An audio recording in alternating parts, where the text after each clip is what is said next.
Intro. স্বপ্ন আর কঠোর পরিশ্রম যখন এক বিন্দুতে মিলিত হয় তখন জন্ম নেয় ইতিহাস। ২০০৯ সালের সেই তপ্ত জুলাই মাসটি ফুটবল বিশ্বের জন্য সাধারণ কোনো সময় ছিল না। ম্যানচেস্টার ইউনাইটেড ছেড়ে সান্তিয়াগো বার্নাবিউর সাদা জার্সিতে ক্রিস্টিয়ানো রোনাল্ডোর পদার্পণ ছিল যেন এক মহাকাব্যের সূচনা। সেই দিনটি কেবল একজন খেলোয়াড়ের দলবদল ছিল না, বরং তা ছিল ফুটবলের রাজপুত্রের নিজ সাম্রাজ্যে ফিরে আসার গল্প। মূল প্রতিবেদন: বার্নাবিউর সেই অবিস্মরণীয় দিন। ছবিগুলোতে দেখা যায় রোনালদোর আগমনকে কেন্দ্র করে মাদ্রিদ শহর যেন এক উৎসবের নগরীতে পরিণত হয়েছিল। বার্নাবিউ স্টেডিয়ামের গেটে ভক্তদের উপচে পড়া ভিড় আর ক্যামেরার ফ্ল্যাশলাইটের ঝলকানিই বলে দিচ্ছিল তারা কার জন্য অপেক্ষা করছে। শারীরিক সক্ষমতার পরীক্ষা।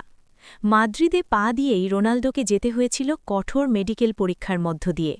ডাক্তার কার্লোস দিয়েজ তার হার্ট রেট এবং ফুসফুসির ক্ষমতা দেখে বিস্মিত হয়েছিলেন। তার পেশিবহুল শরীর আর ফিটনেস দেখে মনে হচ্ছিল যেন কোনো গ্রিক দেবদূত ফুটবলের আঙিনায় দাঁড়িয়ে আছেন। ভক্তদের উন্মাদনা। ক্লিনিক থেকে বের হওয়ার সময় শত শত তরুণ তরুণী তাকে ঘিরে ধরে, কেউ অটোগ্রাফ চায়, কেউ বা শুধু এক পলক দেখতে চায়। রোনালদো তার স্বভাবসুলভ হাসি মুখে সবার আবদার মিটিয়েছেন এবং গাড়িতে ওঠার আগে হাত নাড়িয়ে শুভেচ্ছা জানিয়েছেন। ক্লাব প্রাঙ্গণে প্রথম ধাপ।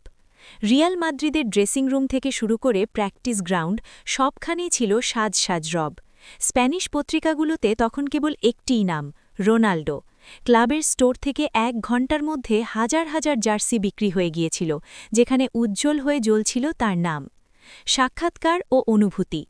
রিয়াল মাদ্রিদ টিভির সাথে এক সাক্ষাৎকারে আবেগাপ্লুত রোনাল্ডো বলেছিলেন, ছোটবেলা থেকে রিয়াল মাদ্রিদে খেলা আমার স্বপ্ন ছিল। আজ সেই স্বপ্ন সত্যি হতে যাচ্ছে। আমি এই ক্লাবের হয়ে অনেক শিরোপা জিততে চাই। স্প্যানিশ ভাষায় দেওয়া তার সেই সাক্ষাৎকারটি কোটি ভক্তের হৃদয়ে নাড়া দিয়েছিল। আউট্রো। রোনাল্ডোর সেই দিনটি আমাদের শেখায় যে লক্ষ্য যদি অটুট থাকে তবে পৃথিবীর বৃহত্তম মঞ্চটিও একদিন আপনার পায়ের নিচে লুটিয়ে পড়বে। ৮০,০০০ দর্শকের সামনে সেদিন তিনি যখন মাঠে দাঁড়িয়েছিলেন তখন সেটি কেবল একটি ক্লাবের প্রেজেন্টেশন ছিল না, বরং তা ছিল বিশ্বজয়ের একটি দৃপ্ত ঘোষণা। বিলাল রাজু ভাই, আপনার কলমে এই জয়গাথা নিশ্চয়ই হাজারো তরুণকে তাদের নিজের স্বপ্ন পূরণে উৎসাহিত করবে।